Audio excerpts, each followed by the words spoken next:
जब जब धरती पर दैत्यों और बुरी शक्तियों ने मानवता के विपरीत अत्याचार किए, तब तब भगवान विष्णु ने एक नया अवतार लेकर बुरी ताकतों का सर्वनाश किया। भगवान विष्णु के चौथे अवतार नरसिंह भगवान हुए हैं। हिरण्यकश्यपु जैसे दैत्य का संहार करने के लिए उनको आधे नर और आधे सिंह का यह अनोखा अवतार लेना पड़ा था। जिस दिन भगवान विष्णु ने अवतार लिया था, उस दिन वैशाख मास के शुक्ल पक्ष की चतुर्दशी थी। तो आज हम इस वीडियो में जानने वाले हैं कि उन भगवान विष्णु के नरसिंह अवतार के बारे में। उससे पहले चैनल पर नए हैं तो सब्सक्राइब करना ना भूलें और अपने सनातनी दोस्तों को जरूर से शेयर करें।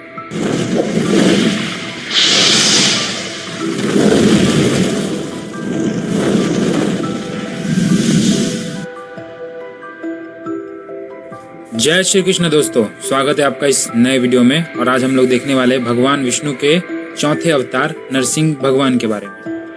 जब हिरण्याक्ष का वध हुआ तो उसका भाई हिरण्यकश्यपु बहुत दुखी हुआ। वह भगवान का घोर विरोधी बन गया। उसने अजय बनने की भावना से कठोर तप किया। तप का फल उसे देवता, मनुष्य या पशु आदि सा न मरने के वरदान के रूप में मिला। वरदान पाकर तो वह मानो अजय ही हो गया। हिरण्यकश्यपु का शासन बहुत कठोर था। देव दानव सभी उसके चरणों की वंदना में रहते थे। भगवान की पूजा करने वालों को वह कठोर दंड देता था। वह उन सभी से अपनी पूजा करवाता था। उसके शासन से जब लोग घबरा गए, कहीं और कोई सहारा ना पाकर वे भगवान की प्रार्थना करने लगे। देवताओं की स्तुति से प्रसन्न होकर भगवान नारायण ने हिरण्यकश्यपु के वध का आश्वासन दिया। उधर दैत्यराज का अत्याचार दिनों दिन बढ़ता ही जा रहा था। यहाँ तक कि वह अपने पुत्र प्रहलाद को भगवान का नाम लेने के कारण तरह तरह का कष्ट देने लगा। प्रहलाद बचपन से ही खेल कूद छोड़कर भगवान के ध्यान में तन्मय हो जाया करता था। तो भगवान का परम भक्त था। असुर बालकों को धर्म उपदेश की बात सुनकर हिरण्यकश्यपु बहुत क्रोधित हुआ। उसने प्रहलाद को दरबार में बुलाया। प्रहलाद बड़ी नम्रता से दैत्यराज के सामने खड़ा हो गया। उसे देखकर दैत्यराज ने डांटते हुए कहा, मूर्ख, तू बड़ा उदंड हो गया है। तूने किसके बल पर मेरी आज्ञा के विरुद्ध काम किया है? इस पर प्रहलाद ने कहा, पिताजी, ब्रह्मा से लेकर तिनके तक सब छोटे बड़े चर अचर जीवों को भगवान ने ही अपने वश में कर रखा है। वह परमेश्वर ही अपनी शक्तियों द्वारा इस विश्व की रचना, रक्षा और संहार करते हैं। आप अपना यह भाव छोड़ अपने मन को सबके प्रति उदार बनाइए। हिरण्यकश्यपु का पुत्र प्रहलाद भगवान विष्णु का परम भक्त था।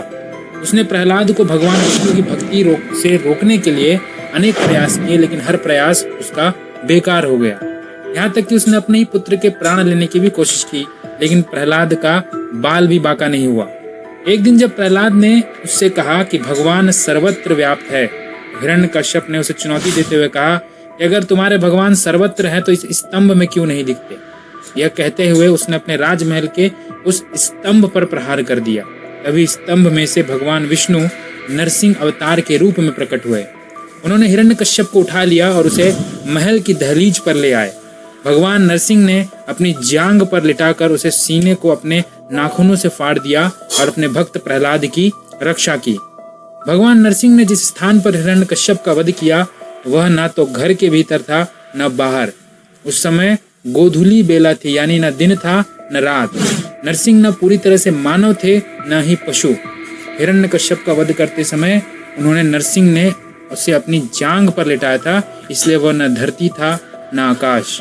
उन्होंने अपने नाखून से उसका वध किया। इसी तरह उन्होंने न तो अस्त्र का प्रयोग किया और न ही शस्त्र का प्रयोग किया। इस तरह से भगवान विष्णु ने नरसिंह का अवतार लेकर के हिरण्यकश्यप का वध किया था। ये वो थी कथा। अच्छा लगा हो तो लाइक करें, अपने सनातनी दोस्तों को शेयर करें और कमेंट में लिख दे जय श्री कृष्ण।